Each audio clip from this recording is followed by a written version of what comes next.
Ladies and gentlemen, prepare yourselves to be amazed, shocked, astounded, beyond your wildest interplanetary, interstellar, intergalactic imaginationalisms by the next thrilling installment of the episode of the chapter, the thing, the breeding cow, coming to the world. Show that this is, and it's hot. I can't sleep. I don't have a refrigerant in my central air unit. Yeah. It froze today. If it stays hot enough outside, the coil can't freeze because it's just too damn hot. But the instant it starts to cool down outside, it gets hot inside. I guess. So I'm back again, and I got a fan like right here blowing on me. I don't know. Could be that it's not going to be good, but I'm not sure. But here we are at the next part of Partisan Picture by Basil Davidson, World War II Bosnian partisan adventure story. Okay, true, based on. This guy says it's true. So one thing I noticed, I was going to start reading here, is like Vlaco would come wearily over to Petrovo Polje from the cops 3 miles away where Tito had his headquarters. All right, now earlier, I was reading the section or whatever, I was like, Petrovo Polje, let's see what ChatGPT has to say. Anyway, and then I was like not paying attention to typing in Google, and then Google didn't have crap to say about it, the baseline of matters. But I went and I checked a little bit carefully in my off times, and I found that this Peters Field, Petrovo Polje, is like a plateau in these some kind of Vlasic Podvlasic, should be Podvlasic. But since we have the pickles over here from these guys, right, we say Vlasic pickles, right? But this is the actual Vlasic place where those guys, the Vlasic pickle guy, they came from Bosnia. So, yeah, Vlasic pickles, that's Bosnian stuff, right? And so when I really went and I looked, and you can look it up too, Petrovo Polje on a map, it's in smack dab in the center of Bosnia, in the middle, very middle of Bosnia. So that's where they were. All right. So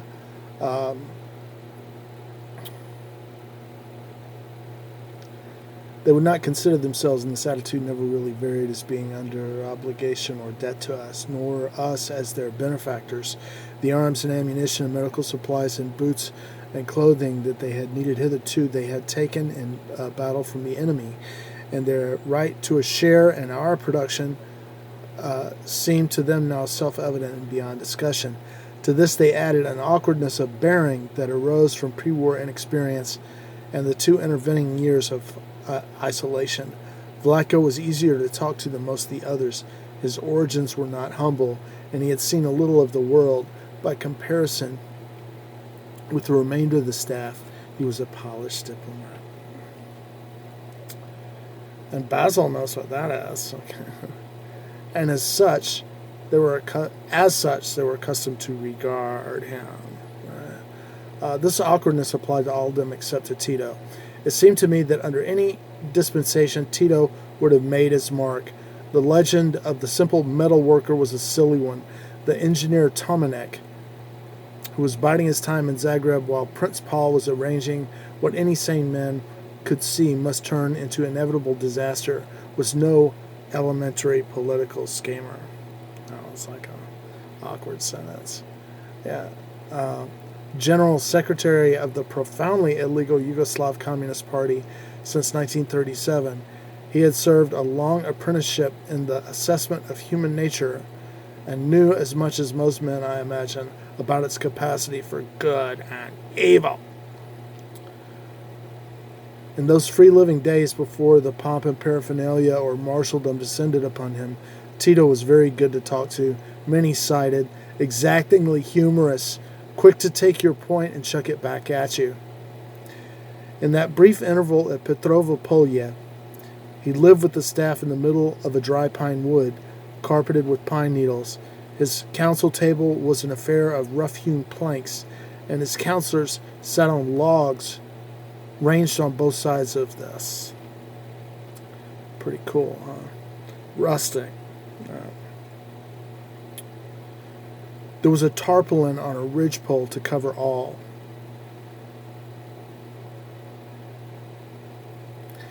And a rickety system of electric lighting that gave a dim but welcome light. This was the reality which we had imagined and worked to find so long. It seemed impossible. Why so impossible? Round this table, in the evenings, we would try to get over our mutual embarrassment. At that time, the English of us could not speak Serbian and had to make do in a hodgepodge of German and French. There was Arso Jovanovic. Arso? You are so Jovanovic. Yeah. Yeah, it's a J, so it should be. There was Arso Jovanovic, the chief of staff, a tall, thin Montenegrin, whose life was bounded by his own narrow interests. He managed when he liked to cast an air of gloom over the jolliest of assemblies. Over the jolliest assemblies, what he actually said. So that came out spontaneously. Right? There was Marko Alexander Rankovic. After Tito, the main organizing brain of the movement, short and stubbly haired and full of humor, a broad peasant figure in shabby German uniform. That's okay, actually. In shabby German uniform, that works because you have the construct of in uniform or out of uniform in the military, right? So normally we would add I think if we weren't talking about military clothing, we would add the indefinite article. All right.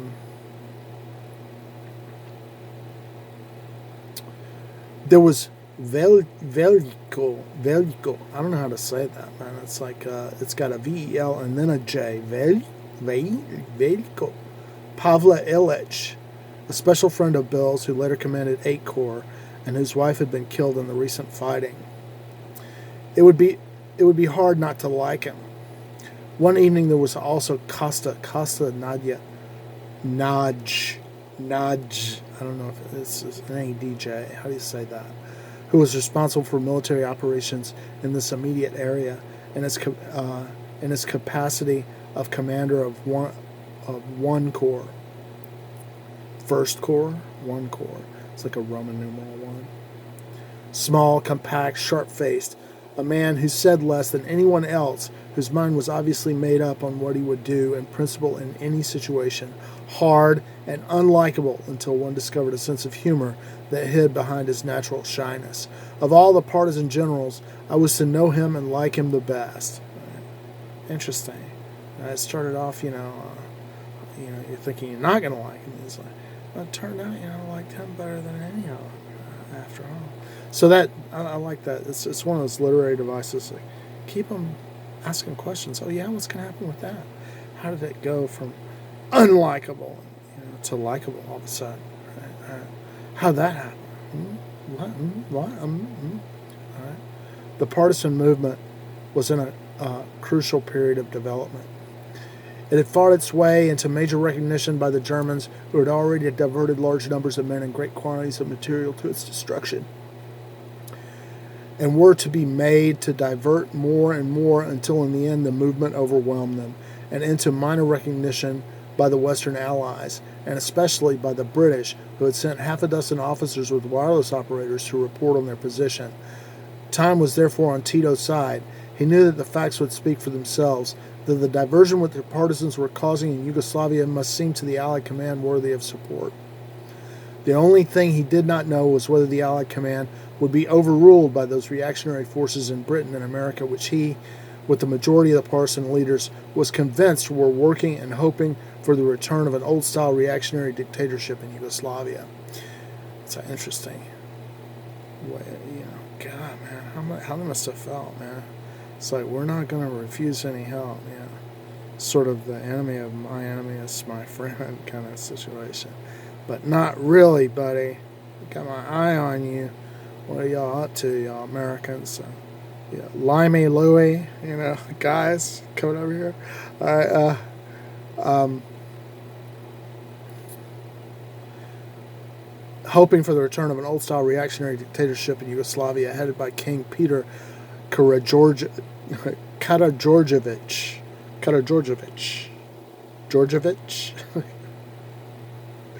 Peter Karađorđević. We should know this guy because he's going to be the king. Like Trump. Oh, God. He's going to be incompetent. Fool. All right. That would be subservient to the British and Americans and hostile to the Russians. If this were so, then the danger existed that, in spite of the facts of resistance, military support would be withheld. The facts of the resistance were splendid enough. Those of the last few months, miraculous even. Not only had the main corps of the army, with all its wounded, evaded destruction in the Montenegrin gorges of the Piva and the Tara at the hands of a vastly superior German, Bulgarian, Italian, Ustasha, Chetnik force.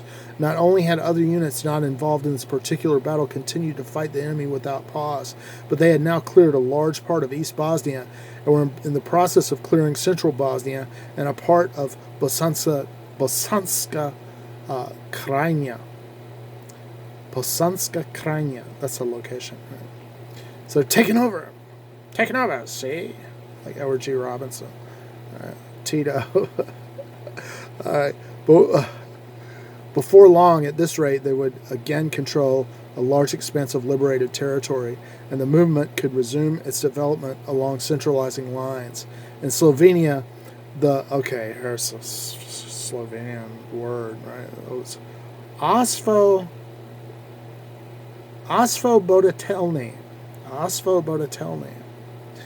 In Slovenia, the Osvoboditelny Front was gaining strength.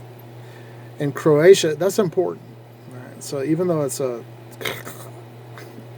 to say it, Osvoboditelny, we should know that place and where it is because it's important. It's a front line, a battle combat zone. All right.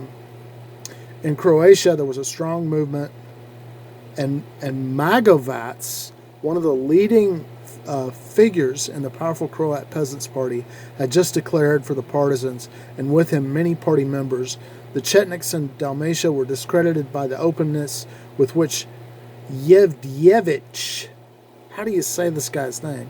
Yevdiyevich, Mihailovich's representative, consorted with the Italians. Yeah, buddy, let's have some champagne and some escargot.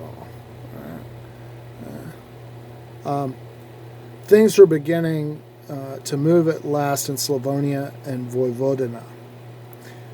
Vojvodina. Is that the land of those who go to fight? I'm pretty sure that that's what that means. Correct me if I'm wrong. Voivoda. The Voivoda is like Dracula, or something. Like the one who goes to fight. The tough guy. And in Macedonia, a special delegate reported that the first Odreds had been formed. What the hell's an Odred? Only in Serbia was the picture blank, but even in Serbia, serious leaders were beginning to realize the fool that Mihailovic was making of them. News reached Petrovo Poljad during those days of our arrival that Vladislav Ribnikar, owner and editor of the pre-war Belgrade daily Politika, to go to press again in November 1944 after the fall of Belgrade, had left the city on his way through Srem to join Tito's headquarters. The central problem was to link up these various parts of the movement into one coherent whole under a closely united direction, and to stimulate resistance wherever it was weakest, and particularly in Serbia.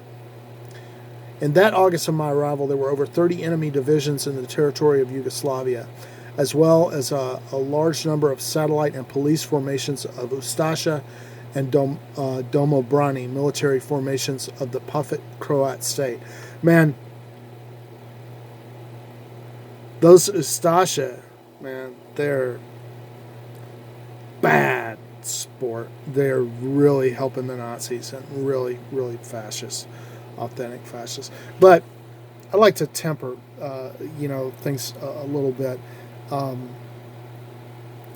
This is like really grand sectarian. It's still basically, there's some scholars who say that the 30 Years' War, the war before last big huge war before World War I, was really World War I, right?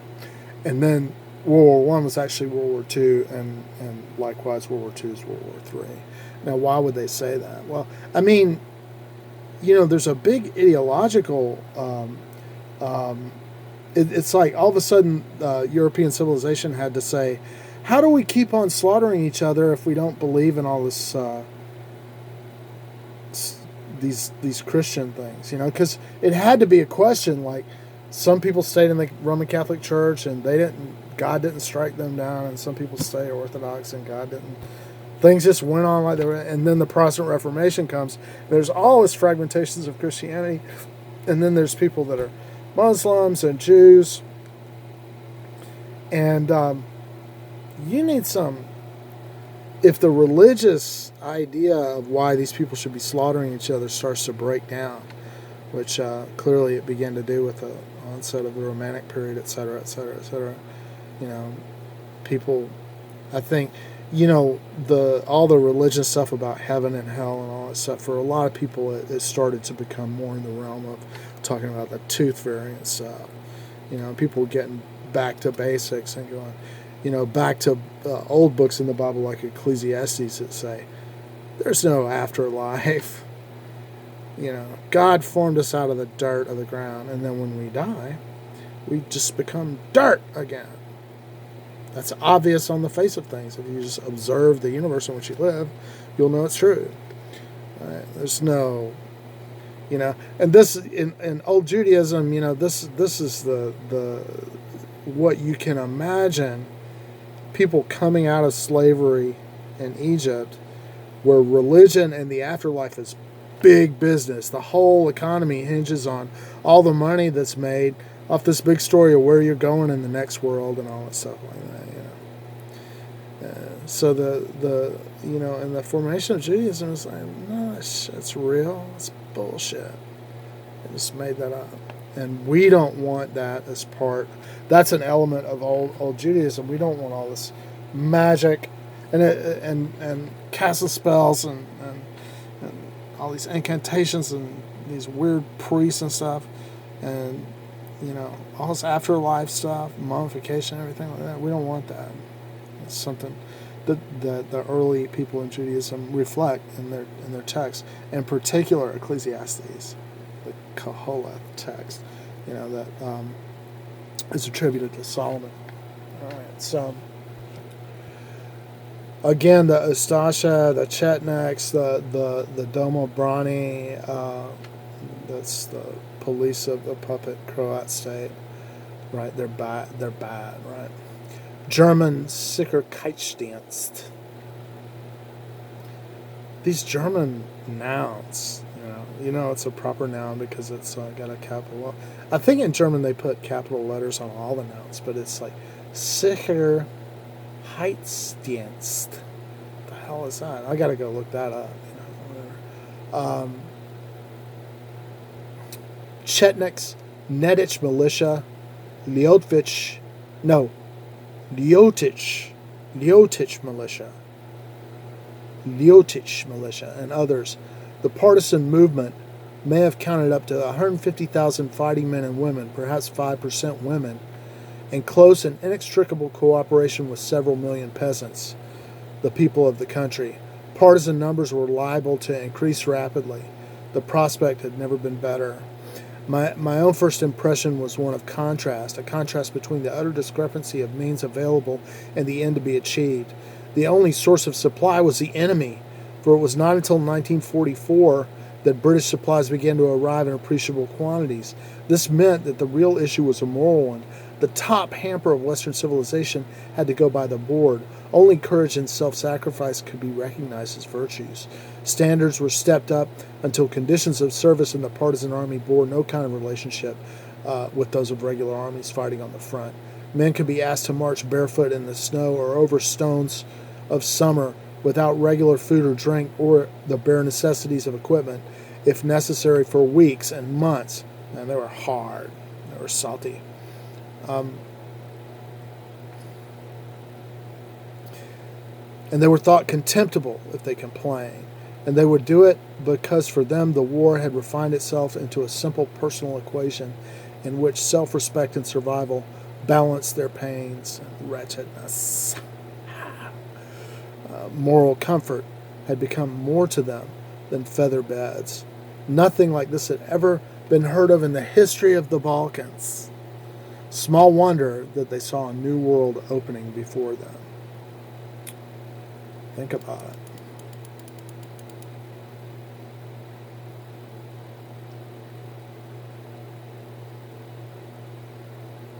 This discipline of courage and self-sacrifice, for which in the first place the communists were responsible, gradually raised the partisan movement to a quite special level of moral probity.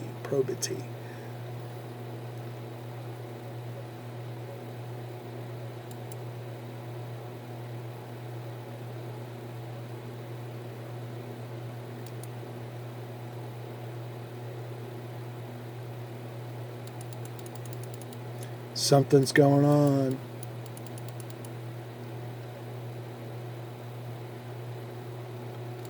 Oh man, I gotta hit the bar again. What is this? Can I get a break?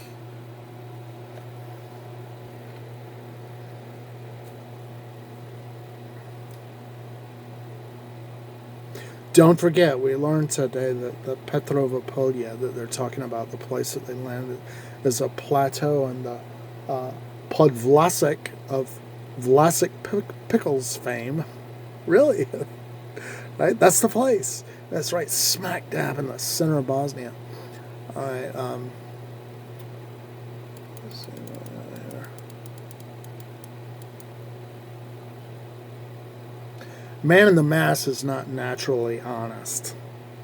So you say, maybe, or many men in the mass try to get over. Yeah, that's true. All right, but not. Place him in the middle of a fratricidal war, in which all normal values are swept away in a torrent of bloodshed and violence, and he is liable to be extremely dishonest. Let the man be of Balkan origin and seen the Balkans, and you have a combination of explosive recklessness with ruthless cunning that is hard to match. I could say that's true. I lived with Bosnian families teaching English that had been refugees from the war and fought, and in the same room, we would be in the same room with Serbs and Muslim Bosnian, people that were Serbian, and the Bosnian guy would be like, yeah, he's a Serb, so if we go back to Bosnia, I have to kill him. They'd just be talking like that. It's really sad. Yeah.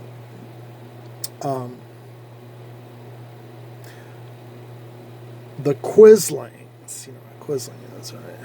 And many of the Chetniks were to show us to what depths the human organism could sink. The partisan leaders knew they could not hope to build a movement with enough moral strength to outlast the fearful handicaps they labored under unless they could inculcate in it a character of moral self-respect. It goes without saying that they did not always succeed. And every now and then their nominees would let them down, and these, when the case was stinking, they would eliminate by death or internment. Man, that guy's out of control. Whack him. Bang! Yep. To this end of moral discipline, they introduced a system whereby each unit from company upwards to corps elected a commissar. The higher units had their commissars nominated by the general staff with the approval of the men concerned, whose duty first and always was to ensure that his unit remained, in every sense of the word, a popular unit, that is, of the people and for the people. Ideological par excellence. All right. Apart from the maxims of Marxist ideology, it was clear to them that a movement, which must begin from nothing, could achieve success only by gaining the active support and affection of the mass of the people. Since the movement must live and fight over open country, often at the expense of lives and livestock of the peasants, it was equally clear that every action they undertook, every ambush they laid, every train they blew up, every tactical move they made must have a political as well as a military significance. It was the commissar's duty to decide and to advise his unit commander accordingly whether any proposed action would or would not react unfavorably on the credit of the movement. Similarly, as this was a people's army in which no limits were placed on personal hardship and risk, it was the commissar's duty to represent the interests of the men against those of their commander. That's refreshing. Yeah. And lastly, it was the commissar's duty to know the answer to all questions, to turn his hand to everything, to laugh at defeat and be modest in success, and to give an example of personal bravery. Anyone who thinks that it was easy to be a commissar can try his hand at a few of these duties. The commissars in Tito's army, or those who were up to their job, had the superhuman duty of acting as a brake on the unlimited and suicidal vanity of the species Homo Balcanicus. He said that. I can't believe it. Homo Balcanicus? A species, indeed, all its own. Man, that's racist. Yeah. Sometimes this guy is like, yeah, you could be in Bosnia, but it's a human nature. But then he comes back with this Homo Balcanicus. These guys are just like cavemen. Look out. All right. A species, indeed, all its own. Come on, God. So, what comes to mind with it's like sometimes you're reading this guy, and I'm generally like, it's a good practice to be a little bit skeptical. Like, what did you just say? And what do I think about what you said? And is that, what is that you said? I kind of do that as I'm reading and go along. But I think that this statement or whatever, this last passage is worth revisiting and thinking of, how Yugoslavia developed there and how their movement got its cohesion. You notice that they would overlook a lot of stuff and that they let you run pretty wild, right? But they were always weighing, how does this look? Does it make us look bad? Whack it. Right? You would even imagine that in certain operations they'd be like, there's going to be a fall guy here. It's going to look bad. So we're going to have to trot somebody out and blow their brains out. Sorry.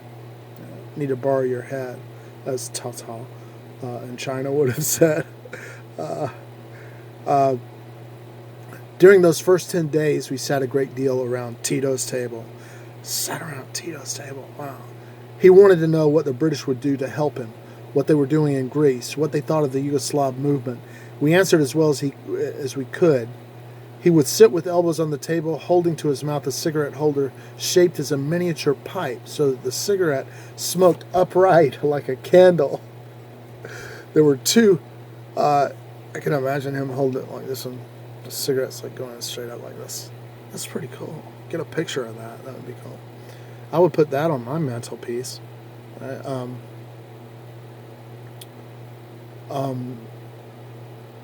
But yeah, they were bloody.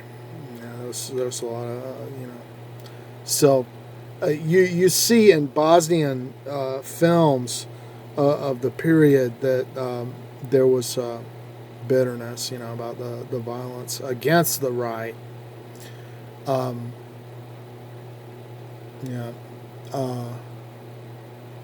Tito and Me is an excellent movie about Bosnia, the sort of after the war was over. Recommend it very highly. All right. There were two brilliant rings on the hand that held the cigarette, the fingers fleshy and well cared for, the nails perfectly clean. We noticed an element in him strangely discordant in those surroundings that was exotic, almost exquisite. The rings were very fine, and their diamonds twinkled in the dim electric light. Every now and then, listening to us, he would smooth down his gray hair, brush straight back over a wide, prominent forehead and a broad brow, and the light, as his head swayed back, would catch the channeled lines that shaped his face and throw into relief the slightly aquiline nose. His mouth was wide and mobile and could smile pleasantly. I never saw him anything but well shaven. It's an interesting construct. I never saw him anything but well shaven. His eyes, if anything, suggested the unusual. They were blue-gray and weak with overstrain, and yet hard as pieces of crystal. Come on, God. What does that mean, even? The high cheekbones and the deep lines that formed his cheeks, the hard gray eyes and the well-made forehead, these were the marks of a face that could be pitiless, hard-bitten, acid. But his smile could be charming. Yeah, okay. His conversation showed a wide-ranging mind that could also be humorous. He talked with charm and was clearly ready to struggle for his audience if that were necessary. It seemed to me that he had a genius for the sensitivities of personality. Right? For he would study those he talked to, remembering their names and special interests, their strength and weakness. And this in a movement which numbered tens of thousands had given him a reputation for infallibility that was almost paternal. Yeah. Daddy Tito. Right? It is likely that his greatest strength was the unerring judgment of character and capacity that he had of others. Oh, yeah, big compliment there, coming from a Limey Louie. Okay. And the success of the movement was due in large part to his unfailing ability to pick the right man for the right job, and then to delegate responsibility. He was, I thought, then, and have since confirmed, a genuinely popular leader in the sense not only that he came from the people himself, being born of humble parentage in the Croatian Zagoria, but that he was liked and respected also, even revered, by those who had accepted his leadership. He was greatly practical, having none of that custom of hand-waving, woolly-mindedness which is traditional with the Slavs. Oh, is it? Woolly-mindedness, customary of the Slavs? Racist, dude. Yeah. All right. There's a story, apocryphal perhaps, but genuinely illustrative of the kind of man he was. He was relating to the earliest days of conspiracy in Belgrade, only a few weeks after the Germans had completed their invasion in the late spring of 1941. Tito was then in Belgrade, having come there from the illegality of Zagreb at the last moment, tardily invited by a frightened government that was faced with imminent invasion from all sides. But he immediately went to ground, and it is probable that the Germans then were unaware of his existence. The story runs that 2 or 3 delegates of a Belgrade youth movement were due to meet Tito in a public park one day, the Kalemegdan, for the sake of argument, and had prepared for this occasion a magnificent speech on the political evils of the day, ending with an impassioned appeal for leadership towards the truth. This they duly read to Tito, page after page, and when they had finished, they awaited his reply, their minds in the 7th heaven of expectation. 7th heaven of expectation. We're on the threshold of the supreme heaven, the divine presence, right? 7th heaven.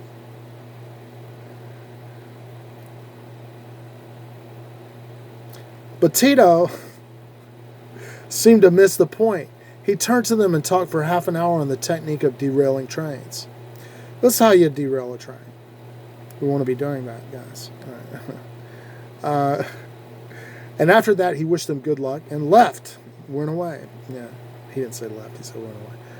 and his own surroundings, which he had created and understood better than any man before the later days of full success, when he had to hobnob with field marshals and prime ministers in social antics which were new and strange to him, he was supremely confident of himself.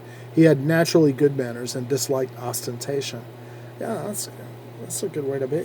We should learn from that. Yeah. He knew the value of the movement, of his friends and advisors, of the soldiers he had chosen to command the newly formed corps, and these would sit round him in stolid admiration. Yeah, this is a thing teachers should learn for this. This is a good leadership thing, you know. Tito, according to our author here, he would sit down with you and he'd be real friendly. He even said almost like your dad, right? And you think about that, the paternal thing of like, my son, you know, admiring, you know, first of all, finding out from you about yourself enough to be able to really be, you know, his mind is going, it's like, what can this guy do? What kind of guy is this guy? How strategically can I deploy him to the best effect and stuff like that, you know? And as a teacher, I think you should think like that too. Like, wow, you know, like have a little bit of like my child, my own child, about all your students, right? And take a genuine interest in them enough to know their strengths, some of their strengths and weaknesses, and temper your leadership based on that knowledge. I think that's has multiple benefits. First of all, you can see he made people feel good, right? And you know, so they're like, wow, this guy's like, it's like, yeah, Messiah. God forbid, right? But yeah.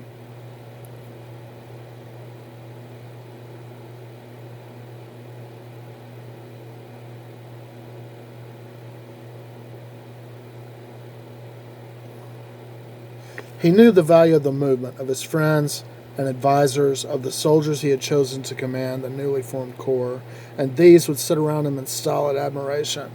Arso and Costa and Velico and the others, a little uneasy themselves, away from their customary routine, but conscious of their worth, looking at us sideways to see what kind of men we might turn out to be in times of lesser comfort, interested professionally in our uniforms and sidearms and similar details.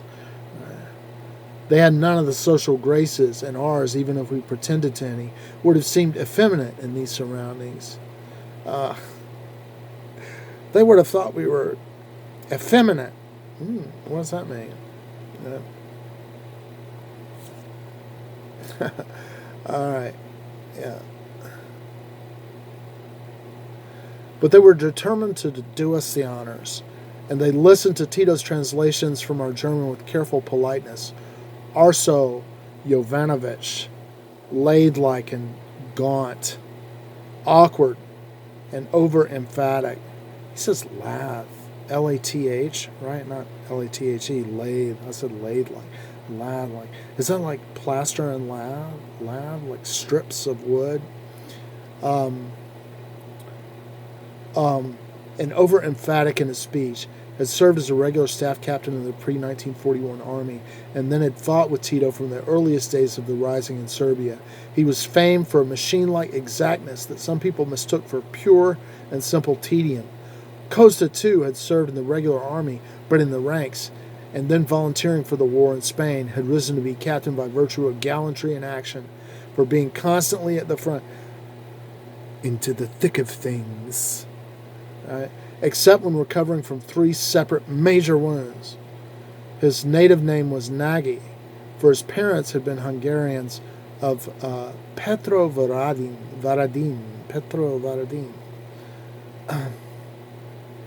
You got to look that up on the map. That's an interesting name. Peters Varadin, whatever a Varadin is. Petrovaradin.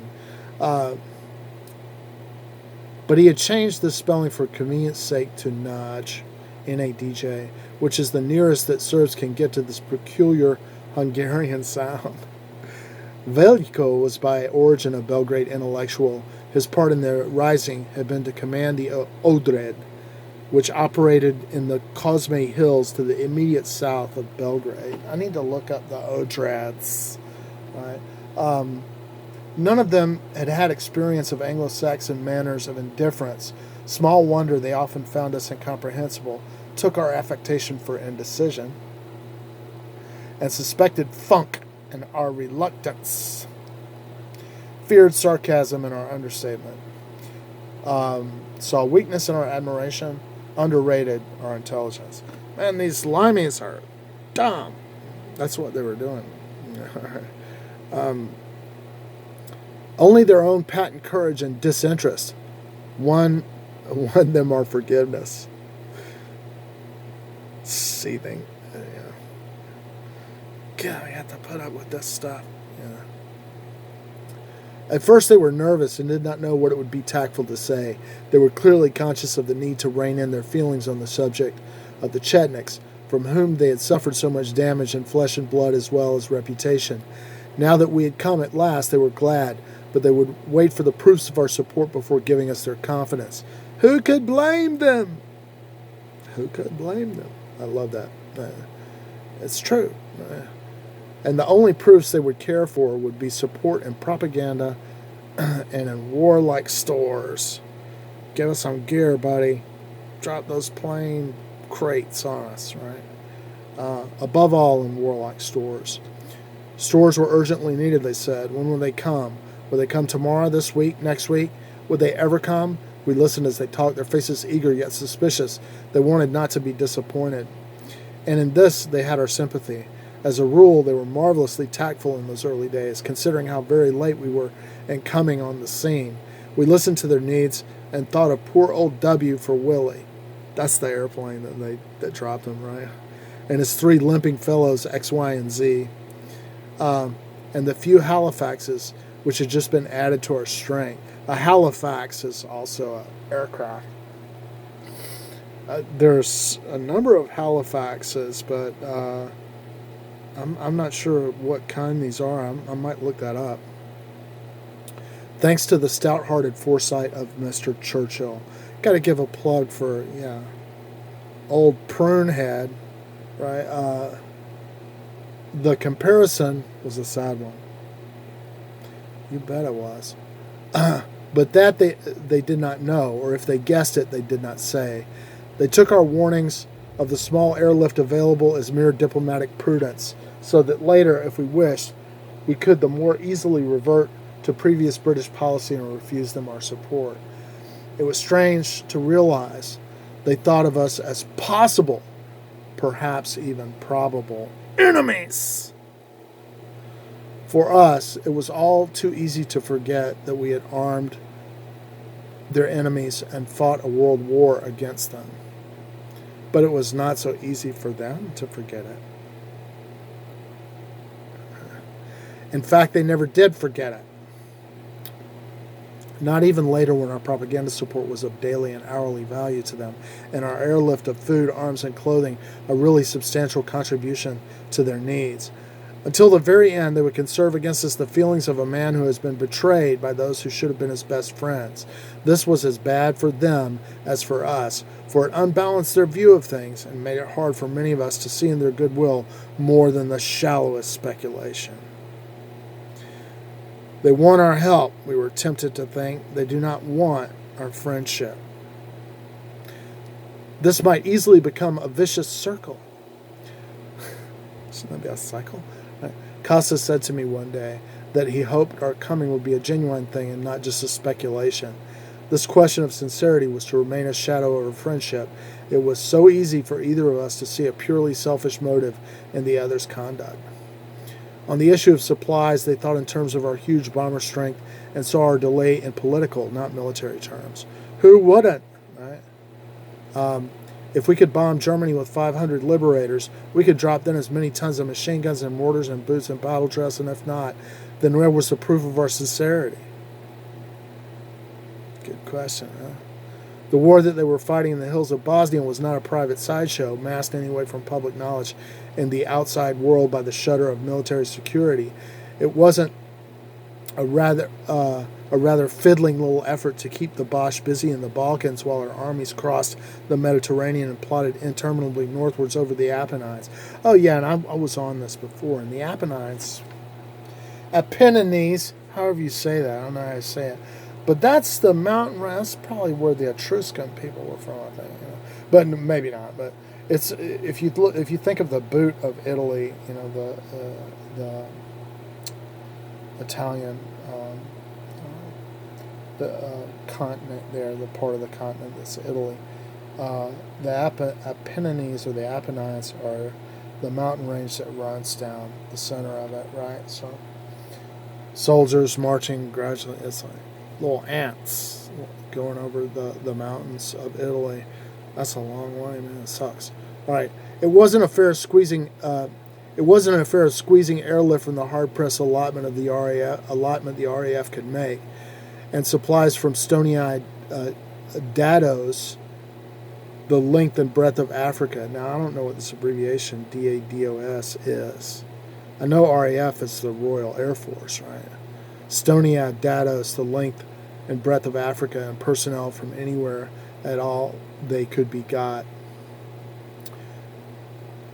They were unenlightened on the play of forces within the Mediterranean Command, and they had never heard of the Joint Chiefs of Staff. The condition was no doubt mutual. The war that they were fighting was for them the only war in the world. They saw the operations of their fighting units as part of a front in every way comparable with the giant strides of the Red Army and the battles in Italy. None better than they could understand the superhuman effort and endurance which had gone to make their army. For them, and it could scarcely have been otherwise, the war of liberation in Yugoslavia was a microcosm of the worldwide war.